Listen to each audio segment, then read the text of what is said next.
like to greet all human beings all around the world with the universal greetings of peace and the blessings of God be with you.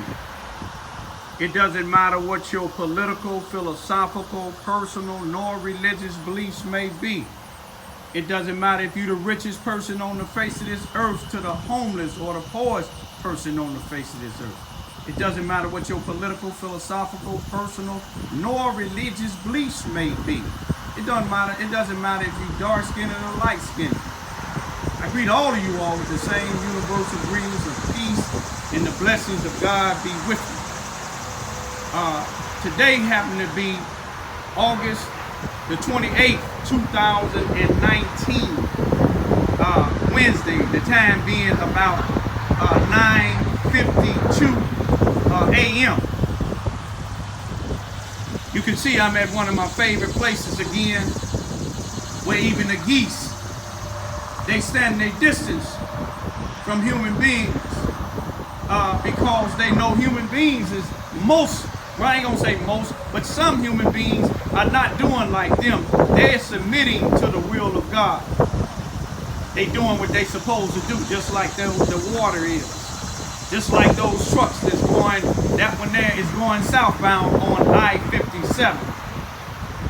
Those cars that you see going in a different direction, going northbound, that's those Corvettes that's just leaving Cape Girardeau, Missouri from the Corvette show. You see a lot of them coming past on their way to Kentucky, I believe. They're not doing drive-by. They come from all walks of life. Look at all them Corvettes going past. All years of Corvettes. But I'm coming here today because I have a message like I always have.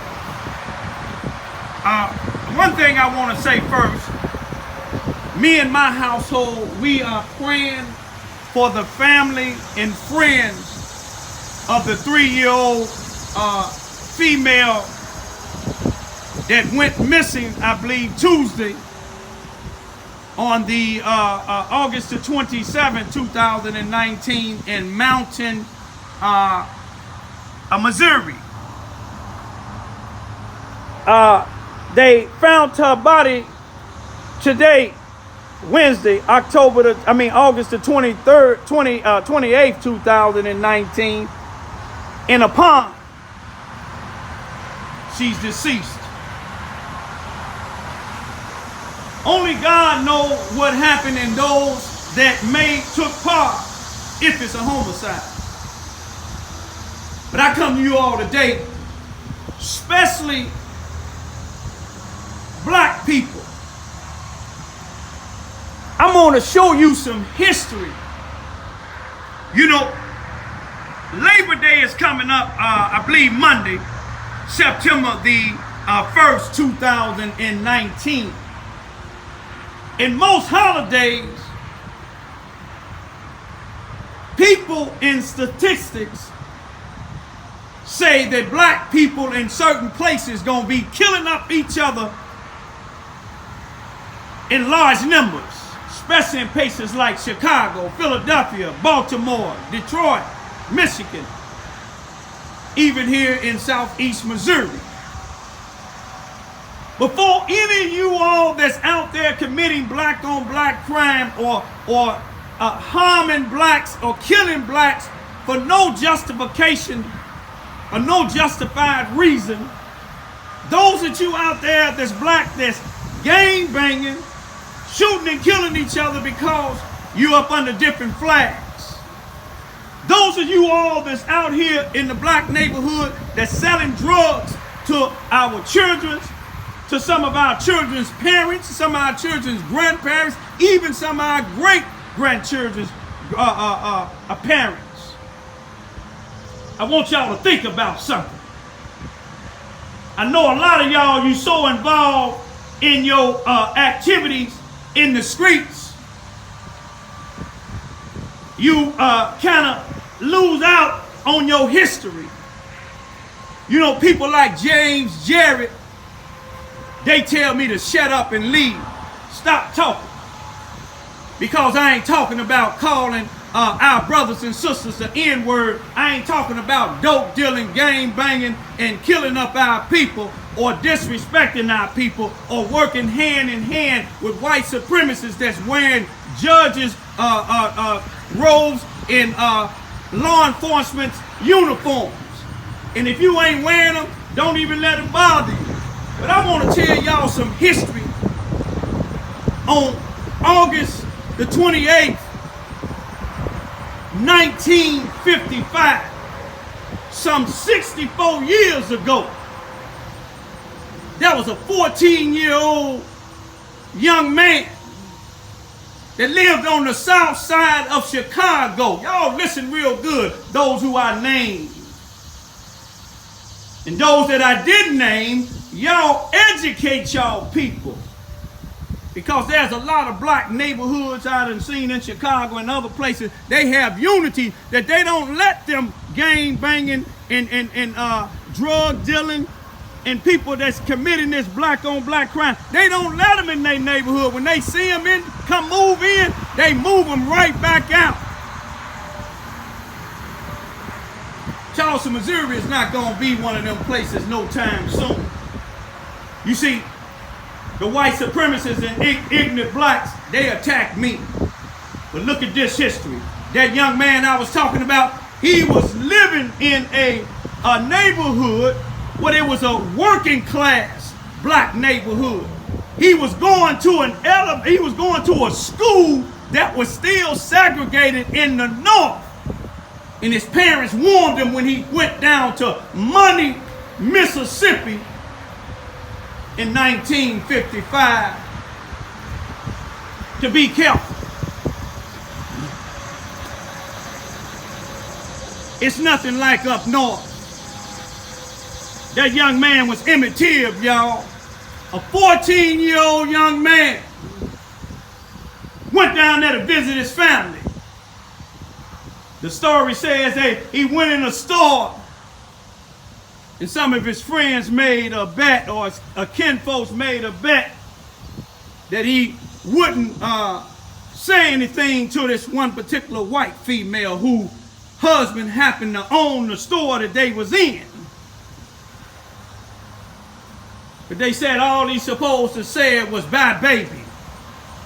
And let me tell you what bye baby saying that to this white woman in 1955 in Money, Mississippi, caused 14-year-old Emmett Till.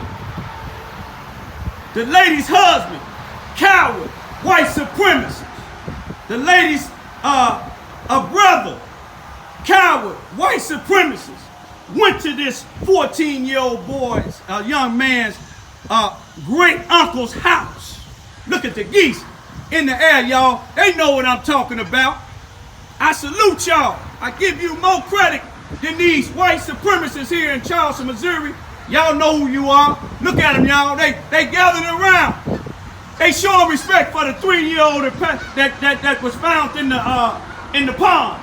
They showing love for Emmett Till 64 years later. Ain't that something? Now they landing. Look at that. Peace be still, y'all. They came from over here. Now look where they at. But let me tell y'all, Emmett Till left out of that store. These white supremacists went to his uncle's house and demanded him. Took him out. Beat him half to death. Plucked out his eyes. Shot him in the head. Tied him up. No, matter of fact, made him walk to the Tallahassee River carrying a 75-pound cotton gin fan. Tied him up after they shot him, beat him, and plucked out his eyes and threw him in the river. They had a trial. The white jury found him not guilty, just like the judge found Barry Boyce and Nigel Easton not guilty in the camera showed what they was doing. See, the geese got more respect than some of these human beings. You see what I'm saying? Did you see how they flew from one place to another as I was talking? They have sense. They have more sense than some of these people that's attacking me. But I'm telling y'all history. Especially you ignorant Negroes. Your NAACP president past, presidents of the NAACP here in Charleston, Missouri, and all of y'all that's falling behind them. You people that's getting that grant money. You people that's in the Charleston, Missouri Police Department. Y'all know who you are. You people in City Hall. You see, one thing about it, God see it all. That's why God don't want me to shut up, James Jarrett. He may shut you up. He done shut a lot of people up that been attacking me all around the world. All you got to do is take history. You see, with all that attacking y'all doing to me, my children don't like it, but you don't see me having my children out in the streets disrespecting y'all parents. And they know who your parents are.